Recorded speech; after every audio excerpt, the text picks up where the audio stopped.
আসসালামু আলাইকুম। দখলদার ইসরায়েলি বাহিনী এবং ফিলিস্তিনি পুরোদমে যুদ্ধ চলছে, জানিয়ে দিব হাতে থাকা সর্বশেষ আপডেট আন্তর্জাতিক সংবাদ। প্রথমেই সংবাদ শিরোনাম। যুদ্ধবিরতির প্রস্তাবে রাজি করতে ইসরায়েল গেলেন ব্লিংকেন। আরো জানিয়ে দিব বাইডেনের চেয়ে কামালা হ্যারিসকে হারানো সহজ হবে বললেন ডোনাল্ড ট্রাম্প। আরো জানিয়ে দিব প্রত্যক্ষ ফরাসি অভিনেতা ডিলান মারা গেছেন। সর্বশেষ জানিয়ে দিব ভেনেজুয়েলার বিক্ষোভ, আমার মেয়ে মারা গেছে, আমার হারানোর আর কিছু নেই। শুনছিলেন সংবাদ শিরোনাম, এরপর বিস্তারিত। তার আগে আমাদের ভিডিওটি যদি ভালো লেগে থাকে তাহলে লাইক কমেন্ট শেয়ার করে দিবেন, আর আমাদের ভিডিওটি সর্বপ্রথম পেতে সাবস্ক্রাইব করে রাখবেন। যুদ্ধবিরতির প্রস্তাবে রাজি করতে ইসরায়েল গেলেন ব্লিংকেন। এবার শুনুন বিস্তারিত। ইরান ইসরায়েলি হামলা করার আগেই গাজা যুদ্ধে বন্ধ করতে চান মার্কিন প্রেসিডেন্ট জো বাইডেন। এছাড়া বিশ্বব্যাপী থেকে তীব্র কূটনৈতিক চাপ এসেছে যুক্তরাষ্ট্রের উপর। সম্প্রতি কাতারে 2 দিনের ধরে যুদ্ধবিরতির বৈঠক করলেও কোনো ফল আসেনি। যুদ্ধবিরতি নিয়ে আলোচনা কাটাতে হাল ছাড়ছে না বাইডেনের প্রশাসন। মার্কিন পররাষ্ট্র মন্ত্রণালয় অ্যানালি ব্লিংকেন রোববার 18 আগস্ট ইসরায়েল সফরে গেছেন। দেশটির প্রধানমন্ত্রী বেনিয়ামিন নেতানিয়াহু এবং অন্যান্য ঊর্ধ্বতন কর্মকর্তাদের সঙ্গে এ নিয়ে বৈঠক করছেন তিনি। গত বছরের অক্টোবরে যুদ্ধ শুরু হওয়ার পর থেকে ইসরায়েলের শীর্ষ মার্কিন কূটনৈতিকের 10ম সফর এটি। মার্কিন কর্মকর্তারা বলেছেন যুদ্ধবিরতি চুক্তি সম্মত করতে নতুন করে আশা পঞ্চল হচ্ছে। গাজায় ইসরায়েলি হামলা চলছে প্রায় 10 মাস ধরে। বিশ্বজুড়ে যুদ্ধ বিরতির দাবিতে তীব্র সমালোচনার পরেও বর্বরত চালিয়ে যাচ্ছে দখলদার ইসরায়েলি হামলায় বিধ্বংস, গাজায় নিহত সংখ্যা পেরিয়ে গেছে 41,000-এরও বেশি। এছাড়া গত 10 মাসে আহত সংখ্যা বেড়ে গেছে 92,000-এরও বেশি। গত 7 অক্টোবর সীমানায় পেরিয়ে ইসরায়েলে প্রবেশ করে আকসিন হামলা চালিয়ে 1200 জন ইসরায়েলকে হত্যার পাশাপাশি প্রায় 250 জন ইসরায়েলি ও বিদেশি নাগরিককে বন্ধ করে নিয়ে আসেন ফিলিস্তিনি প্রতিরোধ আন্দোলন হামাস। একই দিনে হামাসকে নির্মূল এবং ইসরায়েলি জিম্মিদের মুক্তি করতে ফিলিস্তিনি স্বাধীনকামী গোষ্ঠীর সঙ্গে যুদ্ধর ঘোষণা করেন ইসরায়েল। আরো জানিয়ে দিব বাইডেনের চেয়ে কামালা হ্যারিসকে হারানো সহজ হবে বললেন ডোনাল্ড ট্রাম্প। এবার শুনুন বিস্তারিত। যুক্তরাষ্ট্র রিপাবলিকান পার্টির প্রাথমিক ডোনাল্ড ট্রাম্প বলেছেন প্রেসিডেন্ট জো বাইডেনের তুলনায় ডোনাল্ড ট্রাম্প পার্টির সম্ভাব্য প্রেসিডেন্ট সমর্থক কামালা হ্যারিসকে হারানো সহজ হবে। শনিবার পেনসিলভেনিয়ার এক নির্বাচন সমাবেশে সব কর্মকর্তা প্রেসিডেন্ট ট্রাম্প এ কথা বলেন। আগামী 5 নভেম্বর যুক্তরাষ্ট্র প্রেসিডেন্ট নির্বাচনের ভোটের অংশগ্রহণ অনুষ্ঠিত হবে। ভোটের ফলাফলে যেসব আঙ্গুনি গুরুত্বপূর্ণ ভূমিকা রাখে পেনসিলিয়ায় তার একটি। গতকাল পশ্চিম পেনসিলিয়ায় বসে ভ্রমণ করার কথা মার্কিন ভাইস প্রেসিডেন্ট কামালার। এটা শুরু হবে বিগত থেকে। আজ সোমবার শিকাগো ডেমোক্র্যাটিক পার্টি জাতীয় সম্মেলন শুরু হয়েছে। সম্মেলন চলাকালে কামালাকে ডোনাল্ড ট্রাম্প পার্টি থেকে প্রাথমিক হিসাবে অনুষ্ঠিত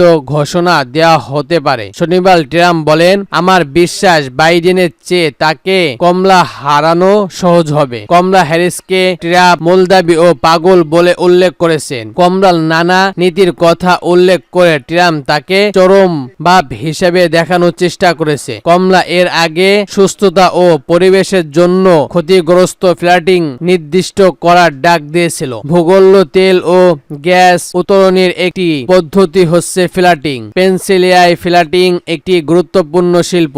আগে ফ্ল্যাটিং নিশ্চিত করার আহ্বান জানালেও এখন কামালার নির্বাচনী শিবির থেকে তিনি এই নিষেধাজ্ঞা সর্বোচ্চ করেন না বলে ইঙ্গিত দেওয়া হয়েছে। কামালা হ্যারিসের জীবনযাত্রা ব্যয় কমাতে বেশ কয়েকটি প্রস্তাবের কথা ঘোষণা করেছেন।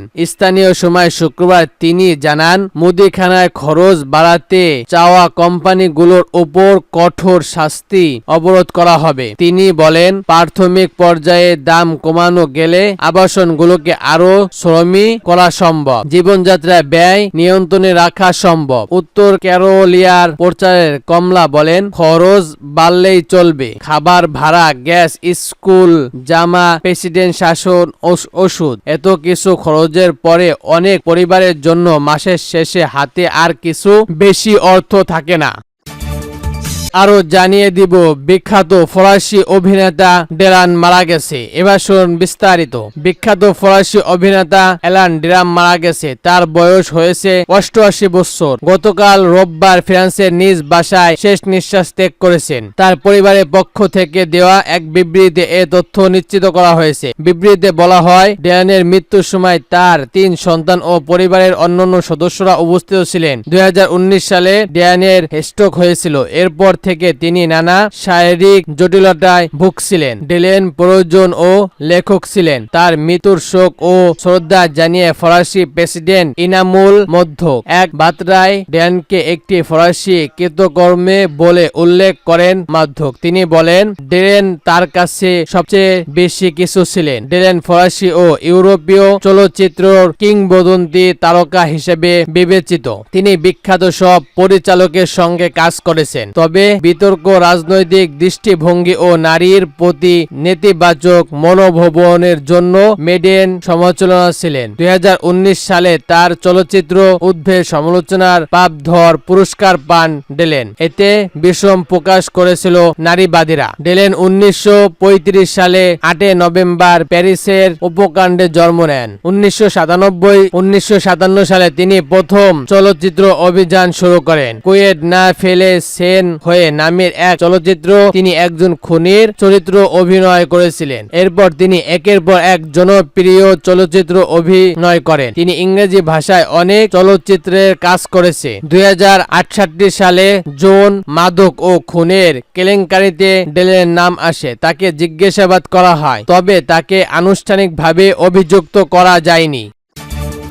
আরো জানিয়ে দিব ভেনেজুয়েলার বিক্ষোভ, আমার মেয়ে মারা গেছে, আমার হারানোর আর কিছু নেই। এবার শুন বিস্তারিত। গত মাসে বিতর্কিত নির্বাচনের পর নিজেদের সমর্থিত প্রেসিডেন্ট জয়ী দল দাবি করে এখন বিক্ষোভ চলছে ভেনেজুয়েলার বিরোধী জোট। গতকাল শনিবার দেশ জুড়ে বিভিন্ন নাগরিককে বিরোধী জোটের নেতা কর্মী ও সমর্থন সড়ক নেমে বিক্ষোভ করেন। গত 28 জুলাই ভেনেজুয়েলার প্রেসিডেন্ট নির্বাচন ভোটে অনুষ্ঠিত হয়। 52% ভোট পেয়েছে জানিয়ে প্রেসিডেন্ট নিকোলা মাদুরোকে জয়ী ঘোষণা করে দেশটির নির্বাচন কমিশন। টানা 3 মেয়াদের আরো 6 বছরের জন্য প্রেসিডেন্ট হন তিনি। ফলাফল প্রত্যাখ্যান করে বিরোধী দলগুলো জোট করে ভোটে কড়াচুপি করা হয়েছে। তাদের সমর্থী প্রার্থী অ্যাকাউন্ট পোস্টে 77% ভোট পেয়েছে। ভোটের ফলাফল প্রকাশের পর থেকেই তা প্রত্যাখ্যান করে বিরোধী ভোট বিক্ষোভ করছে। বিক্ষোভকারীদের শান্ত হাতে দমন করার কৌশল গ্রহণ করেছে মাদুরো। বিক্ষোভ দমাতে তিনি পুলিশ ও সেনা মোতায়েন করা হয়েছে। গত 29 জুলাই থেকে এখন পর্যন্ত অন্তত 2400 বিক্ষোভকারী গ্রেফতার করা হয়েছে। নিহত হয়েছে অন্তত 23 জন। গতকাল শনিবার রাজধানী কারাকাসের পুঞ্জল কয়েক হাজার বিক্ষোভকারী সরা হন। বিভিন্ন ঠিক মাঝখানে একটি ট্রাফিকের ওপর দাঁড়িয়ে বিক্ষোভ জোটের নেতা মারামারি করেন। মাচাদো স্বাধীনতা এবং আন্তর্জাতিক নির্বাচন সংস্কার যাচাইয়ের দাবি জানান। তিনি সমর্থন সড়কের অবস্থান করে বিক্ষোভ চালিয়ে যাওয়ার আহ্বান জানান। তিনি বলেন, জনগণের ওয়াজের ওপর আর কিছু নেই এবং জনগণকে কথা বলতে হবে, আমরা সড়ক ছাড়ব না। গতকাল বিক্ষোভের অংশ নেওয়ায় 52 বছর নিরাই রয়েন্দ্র বলেন, আমার এই মধ্যে সবচেয়ে খারাপ দেখে ফেলছি। আমাদের আর ভয় নেই। আমার মেয়ে মারা গেছে কারণ ইউনিভার্সিটি হাসপাতালে কোনো চিকিৎসক সরঞ্জাম ছিল না। আমার হারানোর আর কিছু নেই, কিন্তু আমি আমার নাতি নাতনিদের জন্য একটি ভবিষ্যৎ চাই। কারাবাস ছাড়াও ভেনেজুয়েলা, সান স্টিক ও বেলাটোর শহরে শত শত বিক্ষোভকারী জাতীয় পতাকা হাতে বিক্ষোভ করছে।